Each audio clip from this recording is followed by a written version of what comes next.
Hello friends, class 10 exercise 1.4 question number 1। Okay, अब हमें इस क्वेश्चन में करना क्या है।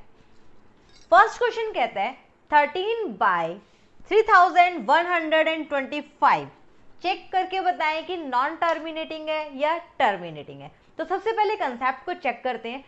हमने क्या करना है, न्यूमिनेटर को हमने चेक नहीं करना, ओनली डिनोमिनेटर पर फोकस करना है। और डिनोमिनेटर में हमने क्या चेक करना है कि अगर वो 2 की पावर में आ रहा है या 5 की पावर में आ रहा है। ठीक है, m और n मैंने अलग अलग फैक्टर्स इसलिए लिए हैं, हो सकता है 2 की पावर 2 और 5 की पावर 1, 0, 6 कुछ भी हो सकते हैं। ठीक है, यानी कि 2 की पावर अलग होगी, 5 की अलग होगी, कोई एक भी हो सकती है। मीन्स 5 की पावर अगर 0 होगी तो यहाँ पर मतलब 5 का फैक्टर नहीं होगा। तो हमने क्या चेक करना है कि अब डिनोमिनेटर को हम चेक करते हुए चलेंगे कि कहां पर वो 2 की रेज़ टू पावर में आ रहा है और कहां वो 5 रेज़ टू पावर में आ रहा है। अगर 2 और 5 उसके फैक्टर्स बन जाते हैं तो मीन्स वो हमारा एक टर्मिनेटिंग होगा। टर्मिनेटिंग का मतलब होता है कि जब आप उसको कंप्लीटली डिवाइड करेंगे लॉन्ग डिवीजन मेथड से, तो आपके डेसिमल के बाद मान लो नंबर आए 1, 2, 3 तो रिपीट नहीं होंगे, 3 के बाद ब्रेक कर जाएगा, दैट इज टर्मिनेटिंग। और अगर आपका ऐसा होता है 1, 2, 3 1, 2, 3 1, 2, 3 रिपीट होता रहता है, then it is called as non terminating. ठीक है जी, तो चलिए अब हम चेक करते हैं कि क्या हमारे कौन कौन से पार्ट्स हमारे यहाँ पर टर्मिनेटिंग है और कौन कौन से पार्ट हमारे यहाँ पर नॉन टर्मिनेटिंग है। तो चलिए पहले फर्स्ट क्वेश्चन का फर्स्ट पार्ट चेक करते हैं। 13/3125 3125 के जब मैंने फैक्टराइजेशन किया, प्राइम फैक्टराइजेशन जो हमने प्रीवियस एक्सरसाइजेज में किया है, तो 5 रेज़ टू पावर 5 यानी कि 5 टाइम्स 5 जो था हमारा 3125 के फैक्टर्स निकल के आए। तो हमारा 5 रेज़ टू पावर 5 का की मीन्स है कि ये 5 raise to power something power है। ठीक है जी, the denominator is of the form 5 raise to power 5 यानी कि 5 raise to power m। Hence, the decimal expansion of 13/3125 is terminating. अगर हमारे डिनोमिनेटर की जो वैल्यूज हैं वो 2 और 5 के फैक्टर्स में आ जाती है तो वो हमारी टर्मिनेटिंग होगी। इनके साथ अगर एक्स्ट्रा में कोई भी आ जाता है 7, 13, 11 तो वो हमारे टर्मिनेटिंग नहीं रहेंगी। तो चलिए अब सेकंड पार्ट चेक करते हैं। 17/8 यहाँ पर हमारा डिनोमिनेटर में है, तो चलिए जल्दी से इसके फैक्टराइजेशन करते हैं। 2 raise to power 3, 2 into 2 into 2, 2 2 4, 4 2 8 यानी कि क्या हमारी फैक्टराइजेशन रही 2 raise to power 3। The denominator is of the form 2 raise to power m। हमारा जो डिनोमिनेटर है वो 2 के पावर्स में आ गया।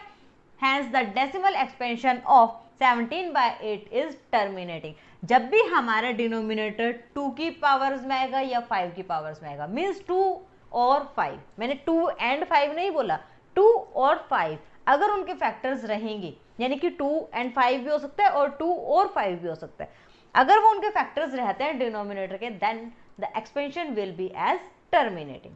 चलिए थर्ड पार्ट 64/455 455 के चलिए हम फैक्टराइजेशन करते हैं। 5 इंटू 7 इंटू 13, यहाँ पर हमारे 3 प्राइम फैक्टर्स हैं 5, 7 and 13। Denominator is of the form 5 raise to power 7 raise to power and 13 raise to power. और रिक्वायरमेंट क्या है टर्मिनेटिंग के लिए, only 2 raise to power and 5 raise to power. So the denominator is not of the form 5 raised to power m into 2 raised to power n. Hence the decimal expansion of 13.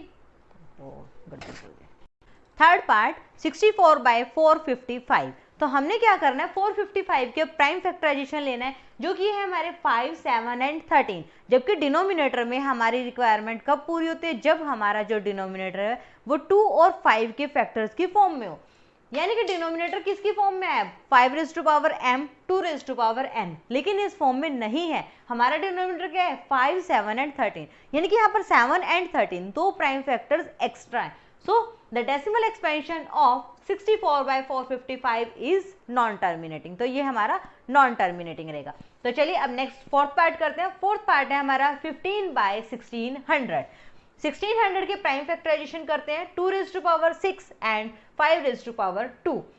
तो हमारा जो decimal expansion का denominator है 2 raise to power 6, 5 raise to power 2, यानी कि 2 raise to power m into 5 raise to power n। यहाँ पर हमारी कंडीशन कंप्लीट हो जाती है। Hence the decimal expansion of 15 by 1600 is terminating. Next now fifth part क्या कहता है 29 by 343। तो चलिए जल्दी से 343 के प्राइम फैक्टराइजेशन करते हैं। 7 raised to power 3, जो हमारा डेसिमल एक्सपेंशन की रिक्वायरमेंट थी 2 raised to power m into 5 raised to power n, अब यहाँ पर वो हमारी कंप्लीट नहीं होती है क्योंकि हमारा जो प्राइम फैक्टराइजेशन की पावर्स आई है that is 7 raised to power m। 7 raised to power 3 है ना, तो हम यहाँ पर लगा लेते हैं 7 raised to power m। तो रिक्वायरमेंट कंप्लीट नहीं होती तो हम क्या बोलेंगे, hence the decimal expansion of 29 by 343 is non-terminating। Next sixth part 23 by 2 raised to power 3 and 5 raised to power 2। देखिए यहाँ पहले से ही हमें प्राइम फैक्टराइजेशन करके दिए हैं 2 raised to power 3, 5 raised to power 2, यानी कि जो हमारा डिनोमिनेटर है वो 2 raised to power m into 5 raised to power n की फॉर्म में है। Hence the decimal expansion of 23 by 2 raised to power 3 into 5 raised to power 2 is terminating। Next part seventh part 129 upon 2 raised to power 2 into 5 raised to power 7 into 7 raised to power 5। तो यहाँ पर हमारा जो denominator है वो already powers की form में दिया हुआ है 2 raised to power 2 and 5 raised to power 7 तक तो ठीक था क्योंकि हमें यहाँ पर प्राइम फैक्टराइजेशन थे, लेकिन हमारी कंडीशन फुलफिल होती, साथ में एक एक्स्ट्रा आ गया 7 raised to power 5 जो कि हमारी कंडीशन को यहाँ पर फेल करता है। सो 7 raised to power यानी कि 7 एक एक्स्ट्रा फैक्टर आ गया जिसकी हमें रिक्वायरमेंट नहीं है। Hence the decimal expansion of 129 upon 2 raised to power 2 into 5 raised to power 7 into 7 raised to power 5 is non-terminating। Next part 8 6 by 15, इसके हमें प्राइम फैक्टराइजेशन करेंगे लेकिन साथ में हम चेक करते हैं कि क्या हम इसको लोवेस्ट फॉर्म में पहले लेकर आ सकते हैं। 6 by 15, 6 होते हैं 3 2 6, 15 होते हैं 3 5 15, 3 से 3 कैंसिल हो गया डिवीजन में 2 by 5, ठीक है 2 by 5, 5 क्या है 5 raised to power की फॉर्म में है, नीचे 2 की पावर आप 0 भी लिख सकते हो यानी कि रिक्वायरमेंट नहीं है। तो हमारा जो डिनोमिनेटर है वो is of the form 5 raised to power n यानी कि 5 की पावर्स में आ गया। Hence the decimal expansion of 6 by 15 is terminating। Ninth part 35 upon 50, 50 के जल्दी से प्राइम फैक्टराइजेशन कर लेते हैं दैट इज 5 इंटू 5 इंटू 2, ठीक है 35 के भी कर लेते हैं 5 and 7, 5 into 7 upon 5 into 5 into 2, 5 से 5 डिवाइड हो गया 7 बाई 5 इंटू 2। तो जो हमारा डिनोमिनेटर है उसमें सिर्फ 2 एंड 5 है, एक्स्ट्रा कोई भी हमारा यहाँ पर प्राइम फैक्टर नहीं है। Expansion of 35 upon 50 is terminating. 10th part देखते हैं 77 अपॉन 210, 77 को ब्रेक करते हैं 7 इंटू 11 इट्स 77, 210 को ब्रेक करते हैं 3 इंटू 7 इंटू 2 इंटू 5, तो 7 से 7 डिवाइड हो जाता है 11 upon 3 into 2 into 5, 2 and 5 prime factorisation है, कंडीशन को कंप्लीट भी करते हैं बट एक्स्ट्रा यहाँ पर 3 एज अ प्राइम फैक्टर है जिसकी हमें टर्मिनेटिंग में रिक्वायरमेंट नहीं होती। Hence the denominator is not of the form 2 raised to power m and 5 raised to power n. Hence the decimal expansion of 77 upon 210 is non-terminating। Students first question में ना सबसे ज्यादा मिस्टेक होने के chances कहाँ रहते हैं, जैसे देखिए इसमें हमारा 3 प्राइम फैक्टराइजेशन साथ में आ गया, तो स्टूडेंट्स यहाँ पर क्या मिस्टेक करेंगे कि 2 एंड 5 तो आए हुए हैं, ठीक है आए हैं तो टर्मिनेटिंग की कंडीशन कंप्लीट हो रही है। हमें ये भी चेक करना है कि हमारे पास 2 एंड 5 के अलावा कोई भी एक्स्ट्रा प्राइम फैक्टर नहीं होना चाहिए अदर देन 1, ठीक है 2 एंड 5, 3 7 11 13 19 23 इस तरह का कोई भी एक्स्ट्रा प्राइम फैक्टर हमारे डिनोमिनेटर में नहीं आना चाहिए। अगर वो आते हैं तो हमारी जो एक्सपेंशन है नॉन टर्मिनेटिंग रिपीटिंग बन जाएगी। Okay fine. Now second question हमें क्या कहते हैं कि जो फर्स्ट क्वेश्चन आपने किया है और उसमें जो भी टर्मिनेटिंग एक्सपेंशंस आपके पास आई हैं उनको आपने सॉल्व करना है, डेसिमल एक्सपेंशन उनकी लिख कर दिखानी है, ठीक है। तो फर्स्ट पार्ट था हमारा जैसे 13 बाय 3125, ठीक है इसको अब हमने यहाँ पर डिवाइड करके देखा तो आंसर आता है 0.00416। कंफर्म करने के लिए मैंने लॉन्ग डिवीजन मेथड को यूज किया, तो चलिए यहाँ पर हम चेक कर लेते हैं।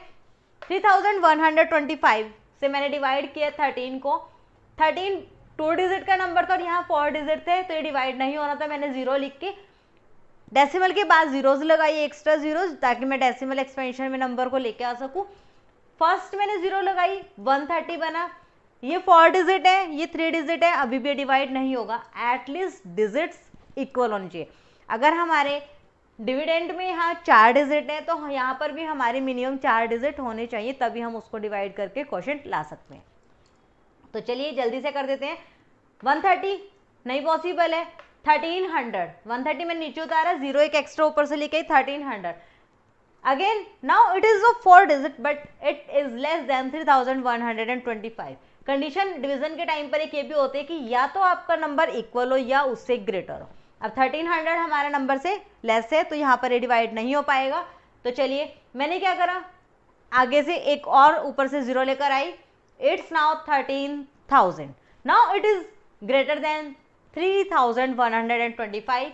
तो जल्दी से मैंने 13,000 को डिवाइड किया, 3125 से 4 पे डिवाइड हुआ, रिमाइंडर आया 500। 4 पे डिवाइड करने पे नंबर आता है 12,500, रिमाइंडर आता है 500। अगेन मैंने ऊपर से एक जीरो लेके आई, इट बिकम्स 5,000। 5,000 3,000 के ऑलमोस्ट नियरर था, 2 पे जा नहीं सकता था, मैंने 1 से डिवाइड किया, अगेन इट 3,125, रिमाइंडर आया 1,875। ऊपर से अगेन जीरो उतारी। हमने तब तक नंबर को डिवाइड करना है जब तक कि हमारा एक्सपेंशन जो है टर्मिनेट ना कर जाए, यानी कि उसके बाद हम उसको डिवाइड ना कर पाए, मीन्स रिमाइंडर जीरो आ जाए। तो चलिए 1,875 के आगे मैंने ऊपर से जीरो लेके आई, it becomes 18,750। Now it can be divisible at 6। 3,125 को मैंने 6 से मल्टीप्लाई किया, मेरा आता है 18,750, मैंने डिवाइड किया, रिमाइंडर आया यहाँ पर जीरो। तो चलिए नेक्स्ट पार्ट।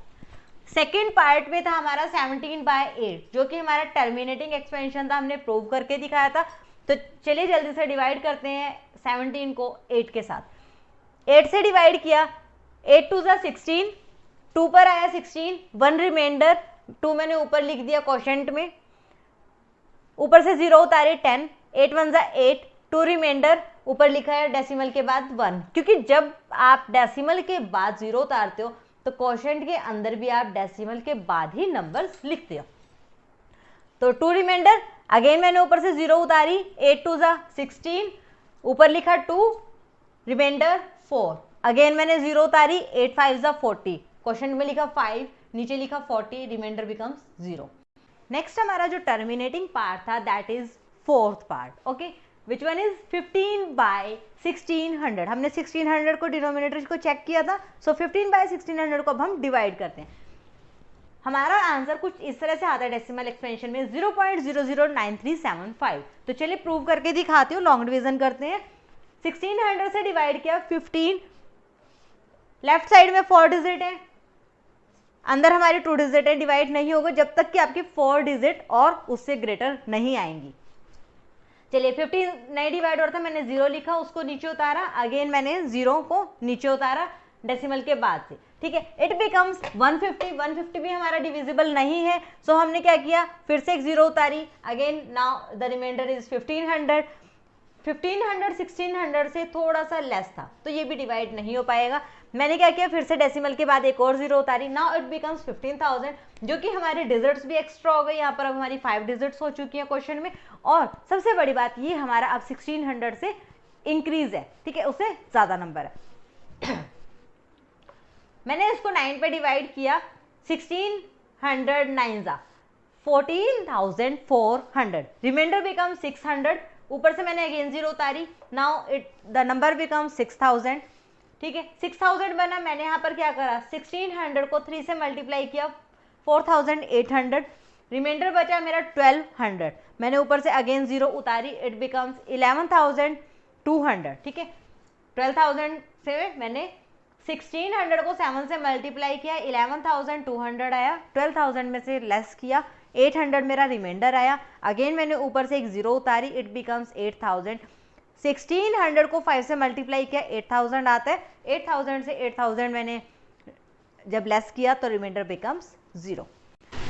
नेक्स्ट हमारा यहाँ पर सिक्स्थ पार्ट था 13/2⁵ इंटू 5⁵2। तो चलिए जल्दी से 2⁵3 इंटू 5⁵2 को सॉल्व करते हैं। 2 2 जा 4, 4 2 जा 8, 2 3 जा 2 रेज टू पावर 3 की वैल्यू क्या आई 8, 5 रेज टू पावर 2 की वैल्यू क्या आती है 25, 25 8 जा इज 200। अब हमने यानी कि 23 को 200 से डिवाइड करना है, तो चलिए 200 से डिवाइड करते हैं। 23 2 डिजिट है, लेफ्ट साइड में हमारी 3 डिजिट है, डिवाइड नहीं होगा, मैंने 0 लिखा, रिमाइंडर आया 23, ऊपर से एक 0 नीचे उतारी मैंने, कितना हो गया 230। तो 230 अब 200 से बड़ा है, तो चलिए इसको हम 1 पे डिवाइड करेंगे, 200 1 जा 200, 200 किया, रिमाइंडर बिकम्स 30, अगेन मैंने ऊपर से एक 0 उतारी, नाउ इट बिकम्स 300, 300 200 से बड़ा है, लेकिन 200 2 जा 400 होता है, 400 से छोटा है, तो हम इसको भी 1 पे डिवाइड करेंगे, 200 1 जा 200, रिमाइंडर बिकम्स 100, फिर से मैंने ऊपर से एक 0 उतारी क्योंकि अभी तक हमारा रिमाइंडर 0 नहीं आया है। नाउ 100 बिकम्स 1000, 100 के आगे जब मैंने 0 लगाई ये 1000 बन गया, 200 5 जा 1000, 1000 में से 1000 को लेस किया, reminder becomes 0। Now next part check करते हैं कि कौन सा है हमारा टर्मिनेटिंग। 8th पार्ट क्या कहते हैं 6/15 इज टर्मिनेटिंग। 6/15 को ब्रेक किया 3 into 2 एंड 15 को ब्रेक किया 3 into 5, 3 से 3 मैंने कट कर दिया 2/5, यानी कि अब हमने डिवाइड करना है 2/5 को, आंसर आता है 0.4। लॉन्ग डिवीजन से कंप्लीट चेक करते हैं, 5 से डिवाइड कर रही हूं 2 को, 2 इज लेस देन 5, डिवाइड नहीं होगा, मैंने लिखा 0, रिमाइंडर बिकम्स 2, यहां पर भी लिखा 0, डेसिमल लगाया, डेसिमल के बाद 0 लगाई, अगेन यहां पर भी डेसिमल लगाया, नंबर अभी लिखते हैं, इट बिकम्स नाउ 20, 5 4 जा 20, 20 पे रिमाइंडर 0 है, 20 माइनस 20 0, यहां पर आ गया हमारा 4। Next part 9th 35/50, 5 into 7 is 35, 5 into 10 is 50, 5 से 5 कट हो गया, 7/10 इट बिकम 0.7। तो चलिए जल्दी से अब डिवाइड करके देखते हैं, 50 से डिवाइड किया 35 को, 35 इज लेस देन 50, ये डिवाइड नहीं होगा, 0 लिखी, रिमाइंडर बिकम्स 35, अगेन यहाँ क्वोशंट में भी 0 लिखा, डेसिमल लगाया, डेसिमल के बाद 5 7 जा 35 होते हैं, मीन्स 57 जा 350, तो यहां पर मैंने 350 लिखा, क्वोशंट में 7 लिखा, 350 माइनस 350 0, रिमाइंडर बिकम्स 0। तो यहां पर हमारे जो है सारे पार्ट्स कंप्लीट हो जाते हैं। जो भी हमारे चैनल पर नए हैं प्लीज वीडियो को लाइक और शेयर करना मत भूलें। अगर आप हमारे चैनल पर फर्स्ट टाइम विजिट कर रहे हैं चैनल को सब्सक्राइब करें, बेल आइकन को प्रेस करें ताकि फर्दर जो भी हमारी वीडियोस आ रही हैं उनका भी आपको नोटिफिकेशंस मिलते रहें और आप कोई भी वीडियोस को हमारे मिस ना करें। हाँ जी, तो क्वेश्चन नंबर थर्ड क्या कहते हैं कि आपको कुछ डेसिमल एक्सपेंशन दिए हुए हैं, आपने चेक करना है कि क्या वो रेशनल नंबर है या इरेशनल नंबर है, और अगर वो रेशनल नंबर है तो क्या पी बाई क्यू की फॉर्म में उनको राइट कर सकते हैं, और अगर कर सकते हैं मीन्स कंडीशंस देखिए स्टेप बाय स्टेप दिए हैं, अगर वो रेशनल नंबर है तो क्या पी बाई क्यू की फॉर्म में लिखा जा सकता है, और अगर लिखा जा सकता है if you can write it then find the factors of q, फिर आपको क्यू के फैक्टर्स भी मेंशन करने हैं। तो चलिए वन बाय वन सभी पार्ट्स के हम चेक करते हैं कि किस में हमें क्या प्रूव करना दिया हुआ है, तो क्या हमारी वो स्टेटमेंट्स फॉल्स होती हैं ट्रू होती हैं। हाँ जी, तो फर्स्ट पार्ट है 43.1 2 3 4 5 6 7 8 9, ठीक है जी। तो यहाँ पर क्या है 9 के ऊपर कोई भी बार नहीं लगी है, अगर स्टूडेंट्स नंबर के ऊपर बार लगी होती है तो मीन्स वो रिपीट होगा। देखिए यहाँ पर कुछ भी रिपीट नहीं हो रहा है, 1 2 3 4 5 एक सीक्वेंस में जाने के बाद टर्मिनेट कर गया, means this is terminating expansion. यहाँ पर ये डेसिमल एक्सपेंशन टर्मिनेट कर रही है तो ये एक रैशनल नंबर है, और अगर रैशनल नंबर है तो पी बाई क्यू की फॉर्म में भी रिप्रेजेंट किया जा सकता है, और जब हम इसको पी बाई क्यू की फॉर्म में रिप्रेजेंट कर सकते हैं मीन्स जो क्यू है वो आपका क्या होगा 2 raise to power m into 5 raise to power n इस फॉर्म में रहेगा, 2 raise to power m into 5 raise to power n इस फॉर्म में अब हमारा q रहेगा। जब q इस फॉर्म में है तो q के क्या क्या फैक्टर्स हो सकते हैं 2 या 5 या दोनों। तो चलिए चेक कर लेते हैं क्या लिखा है। Since the number has terminating decimal expansion, it is a rational number of form p by q and q is of form 2 raised to power m into 5 raised to power n. This implies that the prime factors of q will be 2 or 5 or both. चलिए next part check करते क्या है 0.120 1200 12000 12000। ये आपका ना तो terminate कर रहा है, क्योंकि देखिए आगे क्या लगे डॉट्स, डॉट्स का मतलब होता है ये अभी डेसिमल एक्सपेंशन आगे भी चलेगा, ये हमारा टर्मिनेट नहीं हुआ है, और ना ही ये रिपीट हो रहा है। 120 120 नहीं है, 120 1200 121 इस तरीके से जीरो की जो नंबरिंग है वो हर बार 1 इंक्रीज हो रही है। मीन्स यहाँ पर ये ना तो टर्मिनेट कर रहा है और ना ही ये रिकरिंग यानी रिपीट कर रहा है। So this is non terminating, non recurring, hence the number is irrational. तो ये कंडीशन क्या होती है कि यहाँ पर जो नंबर है हमारा वो इरेशनल नंबर है। चलिए थर्ड पार्ट चेक करते हैं।